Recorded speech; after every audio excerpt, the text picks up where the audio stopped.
ಸಮಸ್ತ ನಾಡಿನ ಜನತೆಗೆ ಶ್ರೀ ಅದಿತಿ ದೇವಿ ಹಾಗೂ ನನ್ನ ತಾಯಿ ಜಗನ್ಮಾತೆ ಸ್ವರೂಪಿಣಿಯಾಗಿರ್ತಕ್ಕಂಥ ರೇಣುಕಾ ಯಲ್ಲಮ್ಮ ಹಾಗೂ ಮಲೈ ಮಹದೇಶ್ವರನ ಕೃಪಾ ಕಟಾಕ್ಷ ಸದಾ ಯಾವತ್ತೂ ಇರಲಿ. ಈ ದಿನ ತಾರೀಕು 14/7/2026 ಮಂಗಳವಾರ, ದಕ್ಷಿಣಾಯನ ಗ್ರೀಷ್ಮ ಋತು, ಶ್ರೀ ಪರಾಭವ ನಾಮ ಸಂವತ್ಸರದಲ್ಲ ಜ್ಯೇಷ್ಠ ಮಾಸದ ಕೃಷ್ಣ ಪಕ್ಷದ ಅಮಾವಾಸ್ಯೆ ದಿನ. ಈ ದಿನ ಪುನರ್ವಸು ನಕ್ಷತ್ರ ಇದೆ. ಈ ದಿನ ಶುಭ ಕಾಲ ಬಂದು 10:30ರಿಂದ 12 ಗಂಟೆವರೆಗೂ ಮತ್ತು 1:30ರಿಂದ 3 ಗಂಟೆವರೆಗೂ ಒಳ್ಳೆಯ ಶುಭ ಕಾಲವಿದೆ. ಆ ಕಾಲದಲ್ಲಿ ನೀವು ಒಳ್ಳೊಳ್ಳೆ ಕೆಲಸಗಳನ್ನು ಮಾಡ್ಕೊಂಬಿಡಿ. ಬಂಧುಗಳೇ, ಈ ದಿನ ಭವಿಷ್ಯ ಯಾವ ರೀತಿ ಇದೆ, ಯಾವ ನಕ್ಷತ್ರಗಳಿಗೆ ಏನೇನು ತೊಂದರೆಗಳಾಗುತ್ತೆ, ಯಾವ್ಯಾವ ಅನುಷ್ಠಾನಗಳನ್ನು ಮಾಡಬೇಕು, ಇದನ್ನೆಲ್ಲ ನಾವು ಒಂದೊಂದಾಗಿ ತಿಳ್ತಾ ಹೋಗೋಣ.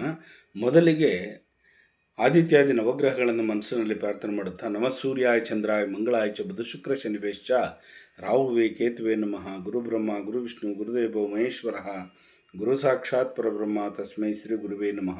ಗುರುವೇ ಸರ್ವಲೋಕಾನ ಬಿಜಸೇ ಭವರೋಗಿಣಾಂ ನಿಧೇಯ ಸರ್ವವಿದ್ಯಾನಾಂ ಶ್ರೀ ದಕ್ಷಿಣಾಮೂರ್ತೆಯೇ ನಮೋ ನಮಃ. ಆದಿತ್ಯಾದಿ ನವಗ್ರಹಗಳನ್ನು ಮನಸ್ಸಿನಲ್ಲಿ ಪ್ರಾರ್ಥನೆ ಮಾಡುತ್ತಾ ಈ ದಿನ 12 ರಾಶಿ ಕಡೆ ಗಮನ ಕೊಡೋಣ. ಮೊದಲಿಗೆ ಮೇಷರಾಶಿಯವರಿಗೆ ದಯೆ, ಕರುಣೆ, ವಾತ್ಸಲ್ಯದಿಂದ, ಪ್ರೀತಿಯಿಂದ ಕೂಡಿರ್ತಕ್ಕಂಥ ದಿನ. ಈ ದಿನ ತುಂಬ ಚೆನ್ನಾಗಿರ್ತೀರ. ಇನ್ನು ವೃಷಭ ರಾಶಿಯವ್ರಿಗಂತೂ ಯೋಚನೆ ಮಾಡ್ತಕ್ಕಂಥ ದಿನ. ಸ್ವಲ್ಪ ಫೀಲಿಂಗ್ ಜಾಸ್ತಿ ಆಗುತ್ತೆ, ಕೊರಗೋದು ಜಾಸ್ತಿ ಆಗುತ್ತೆ. ಸ್ವಲ್ಪ ಹುಷಾರಾಗಿರಿ, ಯೋಚನೆ ಮಾಡೋದೇನು ಬೇಡ, ಸ್ವಲ್ಪ ಆಲೋಚನೆಗಳು ಜಾಸ್ತಿ ಇರುತ್ತೆ. ಇನ್ನು ಮಿಥುನ ರಾಶಿಯವರಿಗೆ ನೀವು ನಿಮ್ಮ ಕೈಯಲ್ಲಿ ಇರ್ತಕ್ಕಂಥ ದುಡ್ಡನ್ನು ತ್ಯಾಗ ಮಾಡ್ತಕ್ಕಂಥದ್ದು, ಬೇರೆಯವರಿಗೆ ಅನ್ಯರಿಗೆ ಕೊಡ್ತಕ್ಕಂಥದ್ದು ತುಂಬ ಚೆನ್ನಾಗಿರ್ತಕ್ಕಂಥದ್ದು. ಇನ್ನು ಕಟಕ ರಾಶಿಯವರಿಗೆ ಉಪಕಾರದ ದಿನ. ಬೇರೆಯವ್ರಿಗೆ ಹೆಲ್ಪಿಂಗ್ ನೇಚರ್ ಮಾಡ್ತೀರಿ, ಬೇರೆಯವ್ರಿಗೆ ಸಹಾಯಸ್ತವನ್ನು ಮಾಡ್ತೀರಿ. ಇನ್ನು ಸಿಂಹರಾಶಿಯವರಿಗೆ ಶುಭ ಫಲವನ್ನು ತಗೊಂಬಂದು ಕೊಡ್ತಕ್ಕಂಥದ್ದು, ಒಳ್ಳೆಯ ಅದೃಷ್ಟದ ದಿನ ಅಂತಲೇ ಹೇಳ್ಬೋದು ಈ ದಿನ ಸಿಂಹರಾಶಿಯವ್ರಿಗೆ. ಕನ್ಯಾ ರಾಶಿಯವ್ರಿಗಂತೂ ಉತ್ತಮ ಪ್ರತಿಫಲವನ್ನು ಕಾಣ್ತೀರಿ, ಉತ್ತಮ ಫಲ ನಿರೀಕ್ಷೆ ಮಾಡ್ತೀರಿ. ಈ ದಿನ ತುಂಬ ಚೆನ್ನಾಗಿರುತ್ತೆ.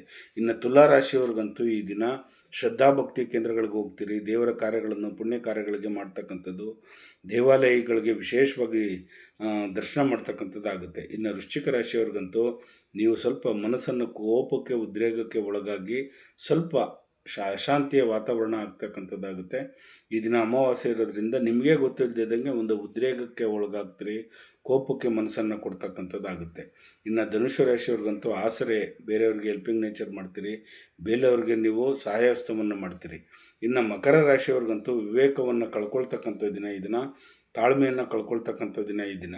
ಇನ್ನು ಕುಂಭರಾಶಿಯವ್ರಿಗಂತೂ ಅನುಕೂಲಕರವಾಗಿರ್ತಕ್ಕಂಥ ವಾತಾವರಣ ಆಗ್ತಕ್ಕಂಥದ್ದು, ನಿಮ್ಮ ಇಷ್ಟದ ಪ್ರಕಾರ ನಡೀತಕ್ಕಂಥದ್ದಾಗುತ್ತೆ. ಇನ್ನು ಮೀನರಾಶಿಯವ್ರಿಗೆ ಜಯ ಕಟ್ಟಿಟ್ಟ ಬುತ್ತಿ. ಈ ದಿನ ತುಂಬ ಚೆನ್ನಾಗಿರ್ತೀರ, ಏನು ಯೋಚನೆ ಮಾಡೋದೇನು ಬೇಡ, ಧೈರ್ಯವಾಗಿರಿ, ತುಂಬ ಚೆನ್ನಾಗಾಗುತ್ತೆ. ವಿಶೇಷವಾಗಿ ನಿಮಗೆ ಫಲವನ್ನು ಕೊಡ್ತಕ್ಕಂಥದ್ದಾಗುತ್ತೆ. ಹೀಗೆ 12 ರಾಶಿಗಳಿಗೆ ಫಲಾಫಲಗಳುಂಟು. ಜಗನ್ಮಾತೆ ಸ್ವರೂಪಿಣಿಯಾಗಿರ್ತಕ್ಕಂಥ ರೇಣುಕಾ ಯಲ್ಲಮ್ಮ ಹಾಗೂ ಮಲೈ ಮಹದೇಶ್ವರ ನಿಮ್ಮ ಜೀವನದಲ್ಲಿ ಸುಖ, ಶಾಂತಿ, ನೆಮ್ಮದಿ, ಆರೋಗ್ಯ, ಭಾಗ್ಯ ಎಲ್ಲವನ್ನು ಕೊಟ್ಟು ಕಾಪಾಡಲಿ. ಒಳ್ಳೆಯದಾಗಲಿ, ನಿಮಗೆಲ್ಲರಿಗೂ ಶುಭವಾಗಲಿ. ಲೋಕೋ ಸಮಸ್ತ ಸುಖಿನೋ ಭವಂತು, ಸನ್ಮಂಗಳಾನಿ ಭವಂತು. ಸರ್ವೇ ಜನ ಸುಖಿನೋ ಭವಂತು, ಸನ್ಮಂಗಳಾನಿ ಭವಂತು. ಒಳ್ಳೆಯದಾಗಲಿ ನಿಮಗೆ.